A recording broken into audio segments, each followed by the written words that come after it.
Hi, I'm Charlie Collins, and this is the Donegal Sport Hub Donegal Daily Championship Podcast. And you're very welcome to what will be our last podcast for the Michael Murphy Sports and Leisure Championship for 2024. We're down to the last two, of course, in the Senior Championship and in the Senior B Championship. We'll be looking at that a little bit later on, but we're going to look back over the weekend. Our podcast, of course, in association with Donath Construction in Boston, Massachusetts. Many thanks again to Paul Freed for his great support this year and over the last number of years. Really appreciate it, Paul. John Harn, a nervous John Harn, and Danny are with me to look forward to the championship final between St Eunan's and Dunloe. That's on Sunday, of course, in McCool Park. But we're going to look back first, lads, over the weekend, the action in O'Donnell Park. Plenty of action, John, at the weekend. I'm going to start with the Junior A Championship. Carndonna 8 points, Nivora 2-12. A result that never really wasn't any doubt, was it? No, Charlie, it was not from the first couple of minutes when big Kevin Lynch caught that ball in the edge of the square and buried it. And I suppose maybe it was a great start for Muff and maybe obviously a devastating start for Karen and something, Charlie, that they really didn't recover from. And, you know, looking back over it, maybe Karen probably had a plan in place to maybe drop a sweeper back, but it happened that quick that, you know, that Karen had the ball for about 2 minutes and lost it. And the next thing is in the net and the other side. Net, and, you know, just think. But, Charlie, if you wanted a team to go out and perform in a county final, that first half from Muff was just brilliant. You know, you have to hand it to them. Everything they did, Charlie, was brilliant. I think maybe they kicked one wide, did they? But they had scored 2-9 at half time, Charlie, and the game was over. And some of the scores were brilliant, Charlie. Fantastic. Like, you know, Keelan McColgan got a lovely point. Cormac McColgan from midfield, Charlie, over on the far side with that left foot. He put two screamers over the bar from way out. I think the first point was Joe McCauley, a lovely point too, and they got, you know, big Kevin Lynch got a couple of frees. But Charlie, they were phenomenal in that first half. Yeah. And that goal from Keelan McColgan just on the stroke of half time, you know, you have to say, Charlie, it was a brilliant goal because the kick out came up and they kind of knocked it on and they got it and the break was on. Yeah. I think Johnny Toy was running down the middle. Did brilliantly, didn't he? Did brilliant, carried it, and I'd say McColgan was coming as outside, roaring at him, hold it, wait, and he just, when he came, he just gave it to him. And what a finish, Charlie. Like, he had plenty to do. He had plenty to do. He was a good bit out on the angle, but geez, he stuck it in the bottom corner, Charlie. Brilliant goal. And the game was over and you felt sorry for Karen, but, you know, dream stuff for Muff, Charlie. In that first half performance, I'd say the manager and the coach just couldn't believe it. They were brilliant. Yeah. What happened, Karen, Danny? What happened, Karen? I think it's more to do with what Muff brought. I'm not surprised by Muff performance. I said that last week. You know, playing in Division 2 with the results they got, nothing they did on Saturday afternoon surprised me. The manner of their goals, were, as John said, were as two good goals you'll see in the county final. Excellent. You know, and I thought their big players had big performances. I thought Johnny Toy, I taught Johnny at school and I know plenty about him, and he's in our school working these days, and he is passionate, Muff, man. They love their club, and there was a lot of emotion there on Sunday with Evan Craig and the father leading the parade and all that. And they played. They said a couple of weeks ago, we kind of mentioned that in here, that they're playing in his honour. We thought that might work one or two ways, but it certainly galvanised them, Charlie. Completely. And they played for the George and they played for that young lad. But in terms of the Cairn performance, you can. And I know they've said since that they're better than that, and they probably are a bit better than that. But even at their best, I don't think they'll beat that Muff team. Yeah. And I think the lesson probably for Carndonna and for any team in the county that wants to win county championships, you need to get a certain level of fitness and a certain level of conditioning. Now, the Carndonna lads are game and they never stopped trying the whole game. But to me, there's a marked difference in the conditioning of both teams. And we saw that intermediate as well with Term, the conditioning they're in. And I said that this Muff team were on a journey, maybe 3 or 4 years building towards a junior championship. Carndonna were in the final 2 years ago. And it's a bit like Moville last year. They haven't built the year after. That down year last year, that's a year where they should have been building towards winning something. It was mentioned at the press conference that that year didn't go well. After losing, it was sort of a downtime and they didn't get their act together until this year again. But you can't hope to come and win a championship on the basis of that, Danny, not one year, Charlie. And to be fair to Michael O'Donnell and the lads are in there as management team, they have taken them a long, long way in 1 year. I mean, they got promotion to Division 2. They were unbeaten, I think, in the league, unbeaten in the championship up until the final. Yeah. So, you know, they might look and say it's just a bad day for us, but I think they'd be naive to think it's just a bad day. I think they have to look at where they're at. Were things too easy for them in the group, Danny? I suspected that that's a problem for them, because what they met on Saturday afternoon was totally different to anything they met. Yeah. And what they're going to meet next year in the Division 2, Charlie, is going to be the same and better, because Muff were the team that finished, I think there's about 9 or 10 league points, maybe 8th or 9th in that division. So there's better teams finished ahead of them. And Carndonagh will learn a lot next year in Division 2. But for me, I think they have a lot of work to do between now and next April to try and get ready for that challenge in Division 2. Yeah. You know, good footballers, Charlie, there's no problem with their football ability. I've always said that. But that's talent won't get you where you want to go anymore. You need to combine that talent with a lot of work off the pitch, in the gym, getting ready, getting conditioned, getting a level of fitness for the big days in the summer. Yeah. Not just for league games. For the John, you've played in a lot of finals. Yeah. I mean, and people are affected by finals. Some people love it and thrive on it and produce their best. Others just can't do it. Yeah, and there's no hiding. Charlie, I was disappointed with Karen on Saturday. I thought they were very, very disappointing for a team getting to a final. There's no two ways of sugarcoating it. Now, Danny says maybe Danny would know more, that they are decent footballers, but no, they weren't at the races, Charlie. Now, Muff looked a very, very good junior team. You know, to me, they looked a better team, say, than Narasa last year, and Narasa were good. Yeah. You know, and that's no disrespect to Narasa, but I just thought there was a cut about this Muff team that looked very good on the day. Because Danny, we've made the point, they've played in Division 2. To get to Division 2, you have to be useful teams. You have to be useful team and stay in it, and playing Ardran, playing Four Masters, and Donegal that's in the senior final. So they've all that experience of playing them teams during the year, and it definitely stood them. But I was disappointed with Karen. But listen, Muff, Charlie, you can't take it away from their performance was excellent. There was something else in my head there. Like Johnny Toy was phenomenal. I thought very, very good, classy footballer. Looks a wee bit heavy, but he can move and very intelligent. And a massive leap for a smallish man. He hangs up there and he can flick it on. And they got stuck in, and they were just on the day. They were exceptional. You know, and see the question about Karen as well, Charlie. And it might be someone will touch on with Dunlow and St Eunice later on. Carndonagh probably felt they could take Muff on, and they kind of went 15 on 15 and tried maybe drop a sweeper in. But when I saw the teams lining out, like there was discussion beforehand, would Keelan McColgan pick up Conor O'Donnell? Yeah, that's right. I didn't think he would. And I think that was a vote of confidence that the management had in the rest of the players. We don't need Keelan to pick up Conor. Yeah. Other players can do that. We're going to leave Keelan up top with Kevin. What a full forward line at junior level. And they absolutely destroyed Carndonagh in that first half. And that second goal, I mean, I was sitting in the stand and Johnny Toy was standing kind of his own, and Keelan McColgan drifted out to the midfield area, but he wasn't being picked up, and the goalkeeper spotted it and he hit it long, and I says to the boys, if this goes long and Toy wins it, this is goal all day long. And I would say Johnny was desperate for Keelan McColgan to get up off his shoulder, because that's a long run with Donald Park, but my God, he kept it well and laid it off brilliantly.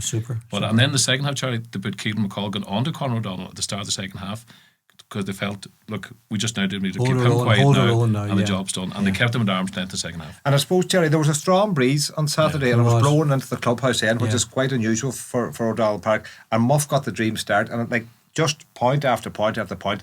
And I think before, Carndonagh could realise the game was slipping away from them, Jerry. 6 points down, 7 points down, 8 points down. It's nearly gone at that stage. Well, you felt at half time, John. The game was gone at half time, Jerry. But I mean, it was 1-4 maybe to no score, 1-4 to a point, 1-5 to a point. And I remember, didn't Muff miss a good goal chance after they got the first goal? They went across the. Was it McColgan went across the square, and your man made a good save? Yeah, there was. Kyle so Harkin, they nearly had another goal at the start as well. So. Fair play to Muff, Charlie. And I think I didn't realise that Dougie Corbett was down coaching Muff. So the Gales were quick to get rid of Dougie and didn't do them much good. He's down there, and they're a good team, Charlie, and they'll go well in Ulster. I was just going to make that point. Danny, are they a threat for Ulster? Do you think? I would like to think so, Charlie. Yeah, and I think all the teams that we send out from Donegal in recent times have been more of a threat than used to be. Yeah, and I think it's really important that they are. And they take it seriously, and I think they will, because, I mean, listen to their comments after the game. They're not stopping here. Like, they're coming back next year stronger, and they're looking at going to that intermediate championship. And I mean, that intermediate championship is a tight championship at the best of times. They're coming in and they're better than Letterkenny Gales, so they're going to make that championship a lot stronger. So I think they will look for an Ulster run. I think is it Tyrone they play? Is that just intermediate and senior? No, I think they play the Antrim champions. The Antrim champions, they're at home to them. Yeah, I'm sure. But the players they have, and just their profile, their conditioning, all of that, it's going to be huge, And yeah, go ahead, Joe. No, go ahead. Just on a side note, Charlie, as well, just on the young Evan Craig situation, his sister got married there on Friday, so I think a lot of the players were at the wedding. Then they had the final on Saturday. Then just a lot of emotion involved. Oh, I know what I was going to say earlier on, Charlie. Like when that first goal went in from Kevin Lynch, we were in the tunnel in O'Donnell Park, and like as long times as I heard a roar like it in O'Donnell Park, support. They had great support. Like that goal, Jesus was an awful roar. So they came a big support, and I know Ewan Keaveney went up to get the cup with the captain, and Ewan was up with the Masters. He's still up there, and I played with Ewan, a good fella. And Michael Canning there was on the line too, doing the water, and Dermot McColgan. So I know them boys from the Masters, Charlie, and good lads. And fair play that it was Muff's day in the sun. Absolutely. And their first championship. So it was a big day. Well done to Niamh Patrick and Muff. Very good Junior B game, John. Before that one, Niamh Convoy 3-9, Carndonagh 2-10. With Peter Blake, a man with St Eunice blood running through his veins. Peter's a good player, Charlie. He played for Convoy seniors for plenty of years. He's probably just he was the main man. He was the main man. He scored 2-5 or 2-6. Yeah, I didn't see it, Charlie. I was parking cars. Yeah, well, they played him up. They played him up, and it was 1-1 situation. And not only did he score 2 goals, but a lovely touch to create the other goal. I think it was Brendan Boner got the other goal, but. It was a good game, Charlie, I was watching the scoreboard. Came back in the second half, big time. 3-6 to 2-9. It looked as if Carndonagh would won it. Aye. Did you were there for that game? I was at that game, yeah. All them lads who were at school with us. So yeah, and really enjoyed it, Charlie. Really good game of football. And even the direct play, like Carndonagh's style of play was slightly different to Convoy. Convoy willing to let the ball into young Blake and let him do his stuff, and Matthew Coyle at 11. I mean, he's another lad that should be playing senior football for them. And I think I might have said to you after the game, that's their third. Is that their third championship in a row? Yeah. I don't think that's a great side to be winning 3 reserve championships. You want to be pushing on, pushing them players on, for sure. Or why are those players not pushing on into the the senior team? Players are like some players don't want to give the commitment to the senior team. Possibly, but definitely an enjoyable game, and Carndonagh definitely added to it because they played a lot of good football in that second half and looked, as you say, that they had all the momentum when they came back. Yeah, Convoy couldn't get a ball in their hands for a long time in the second half. But there's a naivety to that game, though. It was you were saying earlier on, our team's scared to win anymore, but them two teams fairly went at it. To be fair, in fairness. So well done. A tough day with Carndonagh. Charlie lost the 2 finals and a ladies' final just before that. So 3 teams out in the one days. It's tough when it goes to that. Yeah. All right. It's Sunday in O'Donnell Park. Termon 14 points, Niamh Columba 8 points. Excellent performance by Termon, but Niamh Columba might as well have not turned up, Danny. Yeah, you can look at it that way, Charlie, and it was something that we talked about last week that happened to them 2 years ago as well against Dunlow. There was a feeling that they didn't turn up on that day either. But like this Termon team, I thought, Charlie, were really focused last Sunday. It was going to take a very good team to beat them.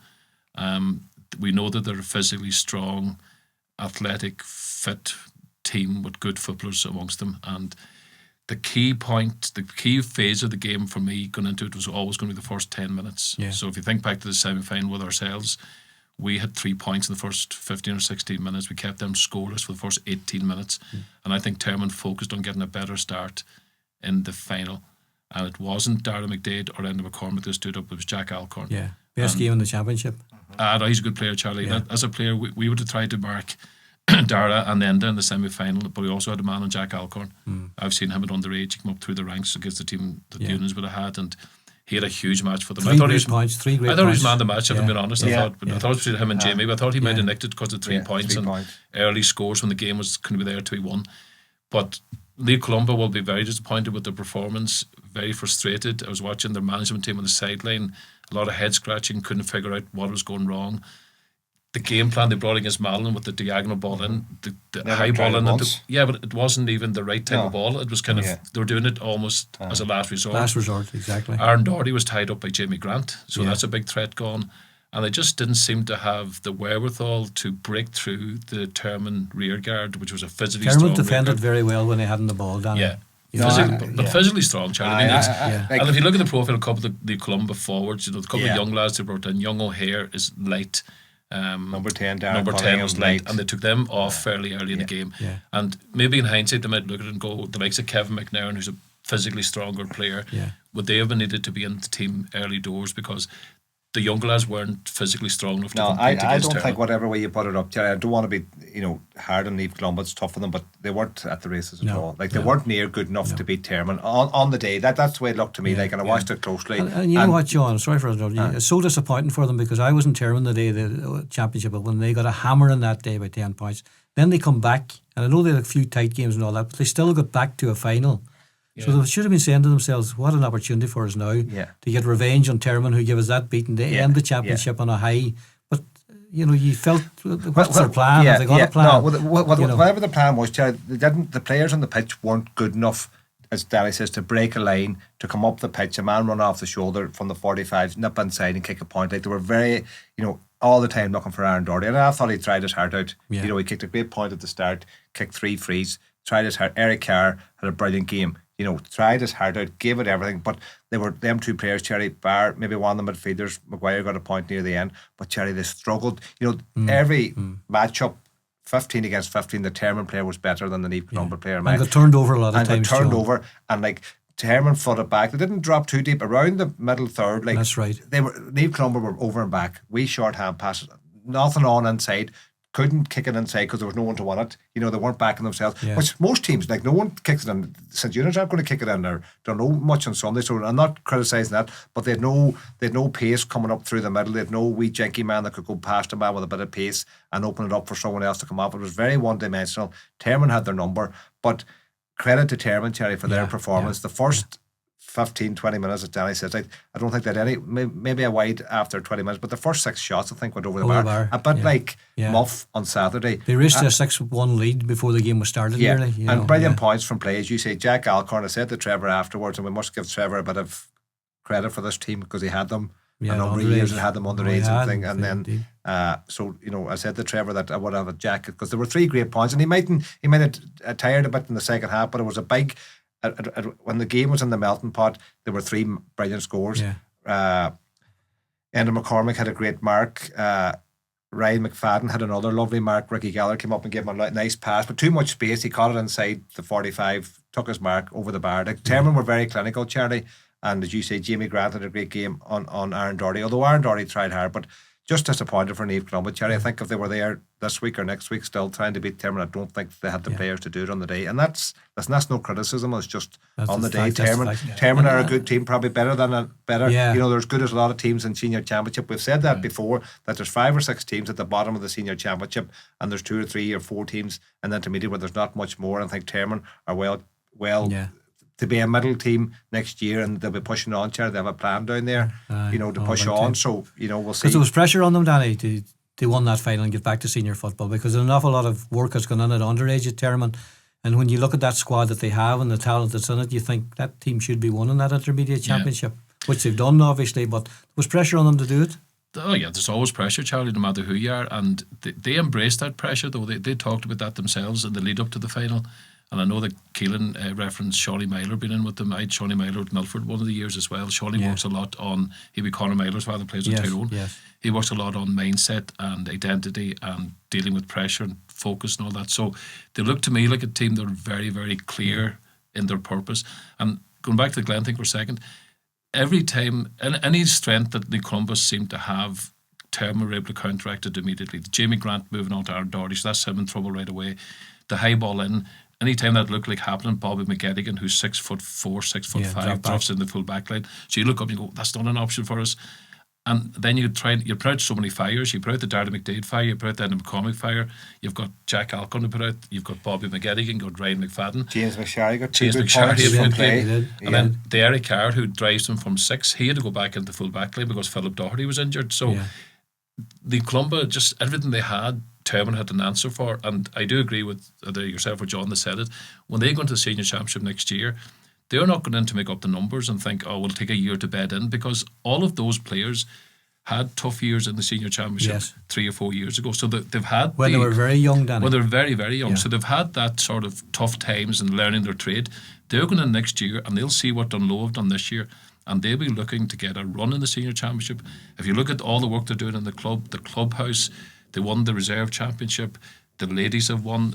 Termon are motoring in a very, very strong direction, and senior championship won't face them. Keelan said an interesting thing to me in the interview after the game, that the new building down there and the dressing rooms is the hub of the community. I heard him saying that, And that's what it is. It is the hub of that community, and that the GAA means so much to them, John. I mean, you're close to them there. I'm in the middle of them. You're in the middle of them. We have a St. Joseph's flag flying down there just on the side of Kilmacolm. You're a brave man. That's it, Cherry. No, they are doing a lot of work, and you have I have no problem taking my hat off to anyone that puts in the work. And there's plenty good Johnny McCaffrey and them boys out there, they're the best in the world, Charity. And, there are rivals, and we have a bit of to and fro around the boundary, around the mountaintop and down the road a wee bit. But that's all part and parcel of it. Like, they're doing the work, and Charity, if you do the work, you're going to get the rewards. And that team's very young. Like, they're all... That's the point I was going to make. I watched the clip on their own Facebook there the last night, where they all arrived in the lagoon for their celebrations, and every one that walked past the camera, for the reserve team, I didn't see anybody, or one or two maybe over the age of 30 or something. That's a young team and a young profile. So I think James McCharry mentioned as well that he played reserve football a lot of this season. He had to wait for his chance to get into the senior team, and then you're looking over your shoulder. The next crop come behind you. And what they have too, Charlie, which you can't buy, like, is big men. They're big men, and they're athletic, so that's always a big help, because big men is what you want when you come to senior championship, and they're athletic. So the future's bright for Termon. So, and it's good, Charlie, for St Eunice and Glenswilly. Good rivalry there. They're back in, sure. Are they in Division 1? Yeah. They got promoted, so in the senior championship. So that'll be good. But a crack next year, Charlie, if there's a few of them games, it brings a bit of extra bite and rivalry. We'll look forward to them. Intermediate B final, Termon won 9, Burt 10 points. They nearly threw that one away. They were in pretty much control of that game. I think they were 6 points up at half time. Yeah. Only scored 3 points in the second half, and Burt scored 7. Burt really put it up to them in the second half, but they held on to one. I think they held on to one. Burt came right back into it, but they couldn't get ahead. And I think Termon missed a couple of easy chances at the end. Charlie was down the back end. 3 in a row. Fisting them over the bar. Fisting them wide, like in front of the goals. A goal was on, but anyway, they wanted to. Just a fine point on the two finals, and in reference to Carndon and the Columba, O'Donnell Park is unforgiving if you're not at the same level as your opponent, in terms of that physical fitness and conditioning. And I thought Muff and Termon looked like a team that were physically fit for that size of pitch in that venue, and it's a tough place to go. Tough place to go.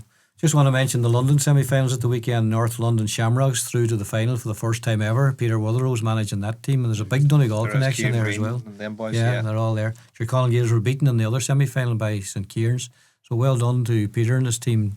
North London Shamrocks into that final. Right, senior final, senior B final on at the weekend. Gweedore versus St Eunan's in the senior B. We'll briefly talk about that shortly. Senior football final, we touched on it last week, obviously, because we knew what was going to happen. Dunloe versus St Eunan's. Any further thoughts on it, John? What are you expecting from these two teams on Sunday? Well, I'm hoping, Terry, that St Eunan's go out and perform. We spoke about it earlier off the air. Like, we've seen glimpses of what they can do. And when they play well, they're very good. The first game against Kilcar and O'Donnell Park, they were very good. Kilcar were weak, but St Eunan's were good. They kicked the ball early, and tonight O'Donnell would fall forward. He was a handful. One on the ball, taking his own scores, laying it off.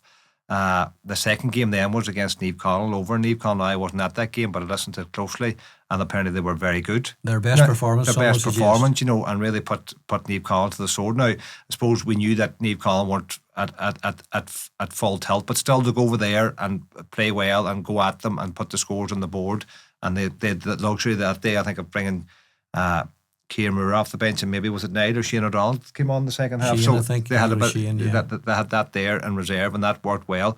But since then, Cherry, they've stuttered. Now, there's no bigger critic than the boys than me, because that's just my nature, and I love them and I want them to win. And sometimes you get frustrated because there's more in them. But when we sit back in the cold light of day, they have answered all the questions that have been answered of them this year. They've had a tough run to the final. They've beaten Neve Connell and they've beaten twice, and they've beaten Gweedore, which they were probably always going to have to do to win a championship. So they now find themselves in a final against Dunloe, maybe who they weren't expecting. But it's all on them now, Terry, to perform. If they perform to what they're capable of, I think no one doubts that should be enough to beat Dunloe. Yeah. Okay, that's a fair statement to say in all known form, that if St Eunan's go out and Niall O'Donnell plays well, and Shane O'Donnell and Kieran Moore are big players, that Dunloe shouldn't have the capability to stop them boys. Now that's dreamland stuff and hoping. That's hope. Yeah. Facts are going out in the pitch, Terry, at 4:00 when the match starts, and winning your battle against your man, and saying, I'm the man for the big day, and I'm no one's going to get in my way, and I'm going to win this county final. And as I said to here before, other years, I'm going to be the man of the match. I'm going to go up them steps when the whistle's over, and they're going to give me the Pater McGeehan trophy because I was the best player in the pitch. Yeah. So that's what I hope the St Eunan's boys are saying to themselves this week. Now, Charlie, St. Eunan's in finals. Danny, I think, had a stat last week. He didn't give it on air, but I think we've won 15 titles and we might have lost 14 finals. So, and I've lost 5. You can go ahead now as the most winners. The roll of honour, but we've also lost plenty of finals, Charlie. And I'd say all the finals I lost, the 5 I lost, I think we were favourites every time. So, that's only there too. Only 2 in the last 10 years, John? Only 2 in the last 10 years, yeah, which is disappointing. But these things kind of come in cycles, Charlie. So this is a big game for that team. I said here in 2021 after they won the county final that it was up to this team now. It was there for them for the next 10 years, how many championships they could win or wanted to win. They haven't won any in the last 2 years. They're back in the final now. So, it's a big opportunity for them, Charity. It's for them, for the Kieran Tobins and Conor O'Donnell's and Niall O'Donnell's to get their second championship and hopefully push on. But, they have to perform, Charity. If they don't perform or they let Donegal tie them up, they could be in trouble. Yeah. Like Francie, I was chatting to Francie Frieden in O'Donnell Park on Sunday, and Francie said, I said, what do you think? He says, John, it's going to be closer than people think. And he said that he told the Gweedore boys, before the semi-final, that if we keep St. Eunan's to 10 points, we'll win. Yeah.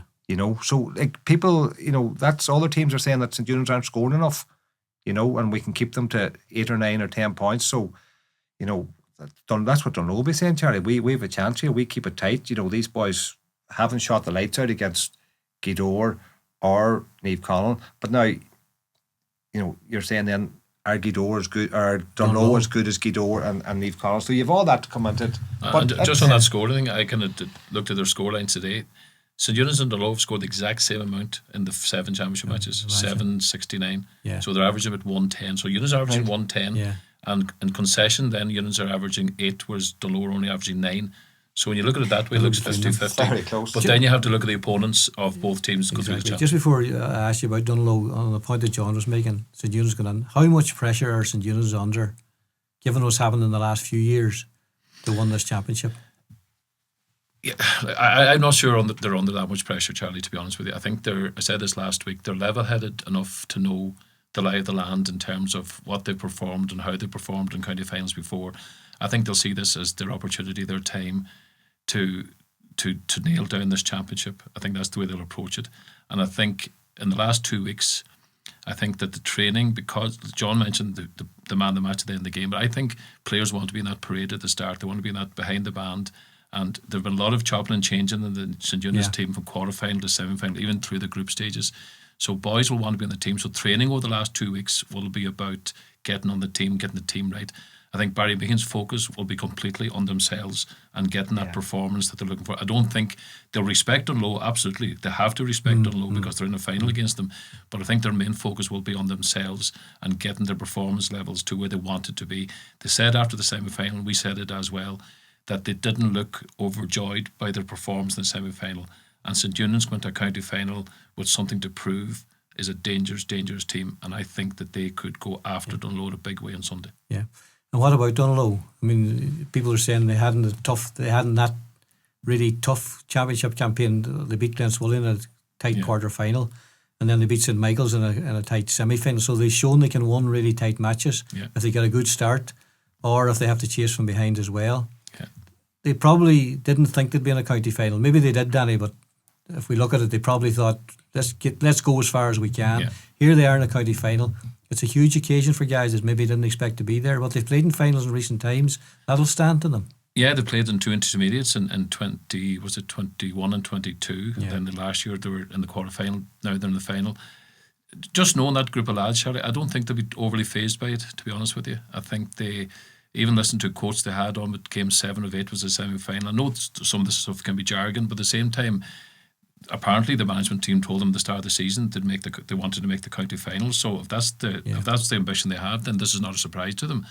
But at the same time, like, listen to their supporters, listen to people around the club. They're in dreamland. The players will be pinching themselves a wee bit to think, my God, we're in a county final, and that can drive you on to playing the game of your life. And if Donegal bring that on Sunday, and I said this all week, that if the 2 teams bring their A game, St. Eunan's win. If the 2 teams bring their B game, St. Eunan's win. But if St. Eunan's only bring their B game and Donegal bring the game of their lives to it, then you have a county finalist in the balance. And Donegal are a dangerous enough team then but it would take St Eunice, I think, to drop off their level, which I can't see happening, Charlie, if you've been honest. Yeah.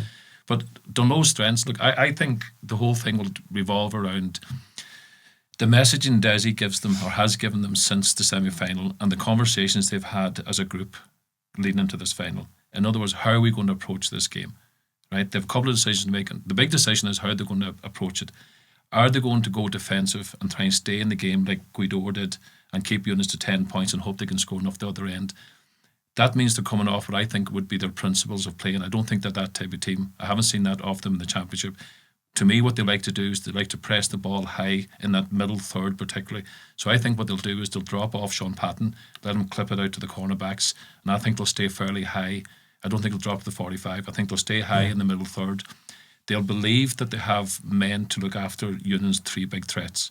I think they have a choice between Aaron Ward might get the Niall O'Donnell job, Mark Curran could get the Shane O'Donnell job, and I think Barry Curran will go on Kieran Moore, and that'll leave Carl McGee free to attack because he is a big attacker for them. That'll leave Darren Curran and Connors to compete against James Kelly and Owen Down in the middle of the field. They'll feel that they can get at least 50-50 in there as well.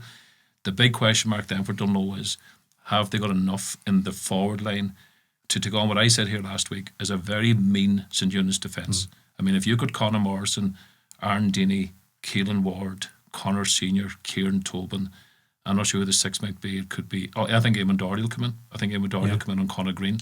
Horses for courses. Horses for courses. I think that's a decision they'll make. And I think St Eunice will identify Dara Gallagher at 11. I think they'll go after him. I think they might put Conor Morrison on him. Kieran Tobin will pick up Dylan Sweeney. And you could see Aaron Deeney going on Oisin Boner. Now, Oisin Boner, to me, is probably the most natural finisher that they have. But they played him out the field against St Michael's and left Conor Green inside. Now, they could bring in Neely from the start this time. Yeah.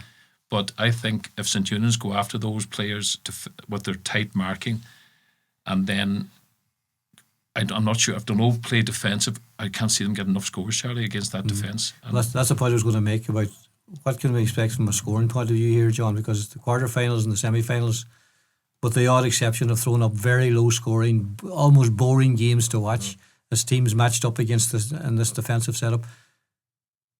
Danny made the point earlier on about the way Dunlow might or might not set up. Will they set up defensively, do you think, and make sure that they're still in the game for as long as they can? Well, probably, Charlie. It's a big.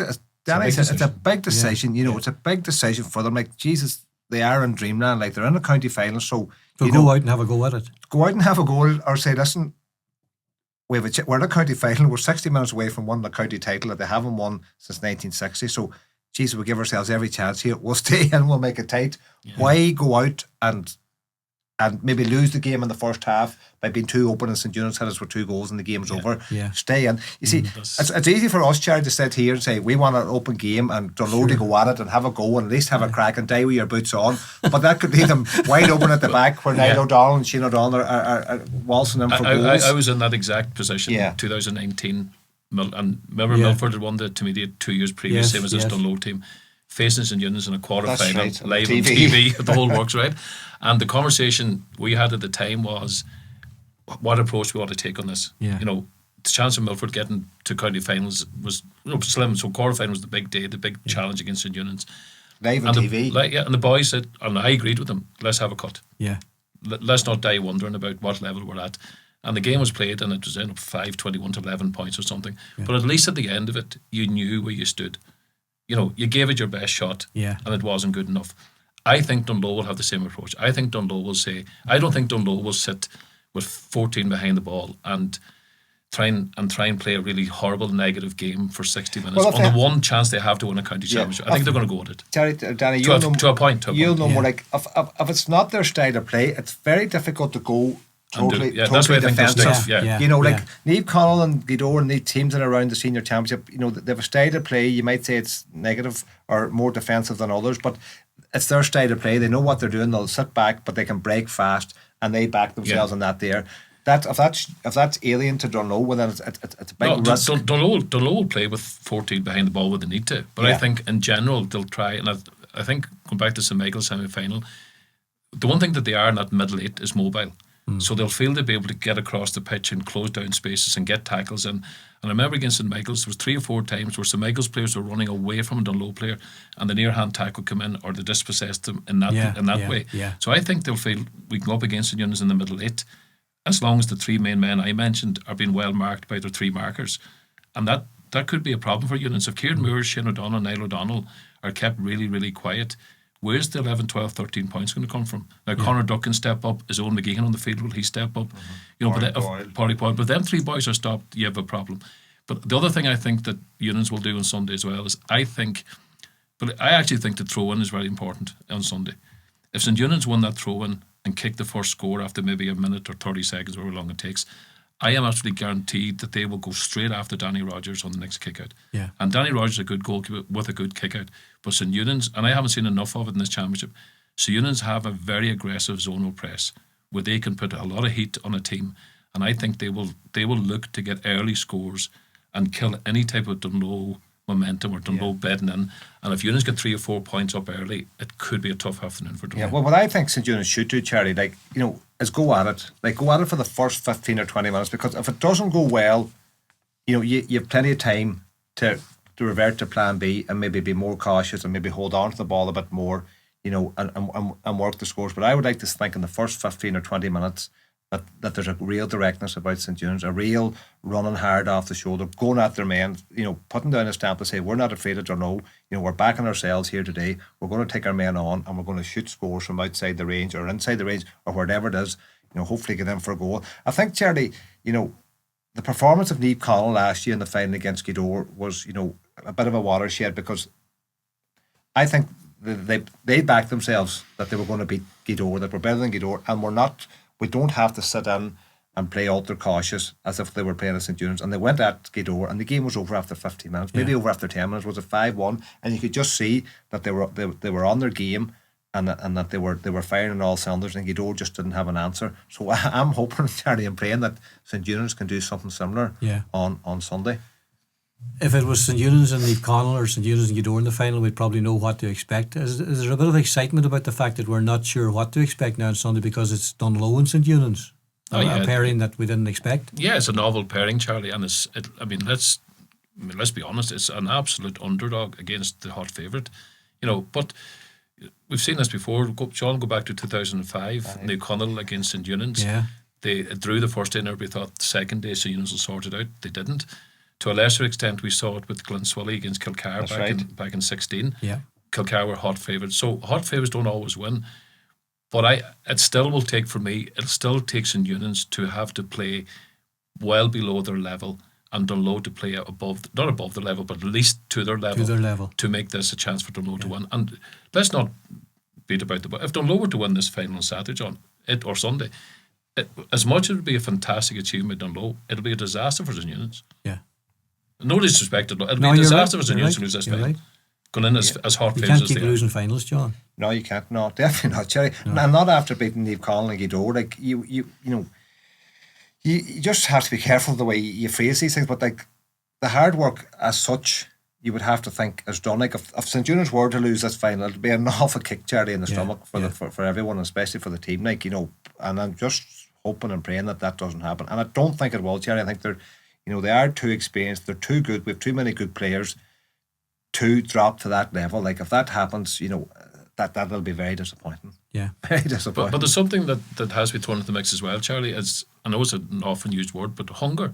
I mean, if Dunlow decide to play, as I'm suggesting, to play in that middle third and go man to man as often as they can and create those individual battles and win 50-50 ball, or if it's a wet afternoon, they're in the game. They're in the game, and they might be, as I said, they could just play the game of their lives. Some of their players probably need to play above what they've shown to compete with a Eunice team playing at the top level. Yeah. But I keep going back to the point: if Dunlow play there and Eunice play here, then it's 50-50. But I don't see. I still can't see Dunlow. I think they're going to struggle to keep Eunice to 10 points, and I think they're going to struggle to get more than 10 points themselves. Okay, you're going for St Eunan's. Yeah. You are, John. The B final is St Eunan's and Gweedore. Gweedore include the three McGee brothers, of course, Neil, Lehman and Peter. I saw half of their game in the semi-final. St Eunan's have a good reserve team there as well. That'll be a good game, John. It'll be a good game, because Gidor won last year, Charlie, and Yeah. they always have a strong, and so does St. John's, boys with senior championship experience, and Peter Devine's playing for St. John's this year, and Peter's a big help, and David Boyle and Jake Whelan and Big Jordan O'Dowd. So we have plenty of good players, Cormac Finn, boys that have won the reserve championship a couple of times. So, but Gidor always dangerous opponents, and they won it last year, Charlie. So probably the two best teams in it. And St. John's out on Friday night, Danny, as a big weekend. The C final starts off with Niamh Connell against St. John's. Big rivalry between those two clubs. Yeah, big rivalry, surely, and I'll be at game. Young Youngfellow's in that squad. He's in the reserve squad as well on Sunday, so I've been invested interest in those two teams. But yeah, it'll be a great game. And just on those games, Charlie, I want to mention like Decky O'Donnell, Pádraig Ryan, and Sean McIntyre. Yeah. They're looking after both those teams and giving youngfellas in the town plenty of football, which is key to the whole thing in my eyes. At times. Yeah. Well, we encouraged them, Charlie, or Danny. You would know that this year to get more young fellas, because we were in the under-21 championship last year, and we weren't great in it, and there were a lot of boys maybe kind of hadn't played much football all year, which was it was kind of an eye opener to us in the club.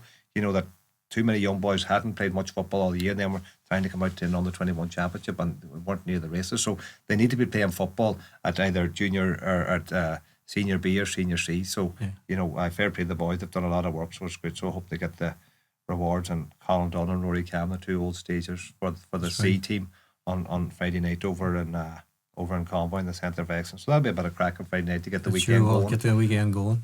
I'm not going to make John nervous, but the junior champions this year came out of Division 2. The intermediate champions came out of Division 2. Christ, Danny Doom. Hate these stats. Dunmore playing in Division 2. Could they make it a hat-trick? These stats. That'll be interesting. And we do know that the senior champions and the intermediate champions, Terman, will be going to Tyrone to take on the champions in there. I think that's the first weekend in November. Whoever's in it, it's going to be a tough task against beat Tyrone teams in Tyrone. Oh, huge task. And I know Moy are still in it. I think they drew Yeah, the semi-final. Moy and Greencastle drew, and Derry Lahan won Intermediate. the other intermediate semi-final. So Derry And Lahan looks like are in the Trillick final. and the senior are going, Trillick and Eric Kilkieran in the final. So Good look, teams. Charlie, the Ulster Championship is, no more than the inter-county Ulster Championship. It's exactly. and sometimes when Donegal teams lose, say a first round game away to their own team, some people might say, "Well, Donegal teams aren't good enough," but you're away from home up against one of the best teams. If you don't get the Tyrone team, you might get Glen and Derry. You might get Crossbeth Lynn or Kilcoo and Down. These are teams that are looking to win the All Ireland. Yeah, you know what I exactly. mean. So, and their eye is on the All Ireland more than almost much as Ulster. So it's tough. All right, we'll look forward to the weekend. That's it from us for another year. Thanks to Danny and John for their company and their opinions all through the weeks. Thanks to Tommy Conway here at Full Tilt Studios at the Mountaintop in Letterkenny. And of course, thanks to Paul Friel, NAF Construction in Boston, Massachusetts, for his support. Again, we really appreciate it, Paul, and know that you're a keen watcher of this podcast every week. So that's about it. The questions will be answered. We've asked a lot of questions here over the last 5 weeks, but the main questions will be answered now at the weekend. Who are going to be the Donegal Senior Champions for 2024? Will it be Dunlow for the first time in 60 years, or will it be St. Eunan's? Time will tell. Thanks for joining us. Have a good evening. The Donegal Sport Hub Donegal Daily Championship Podcast.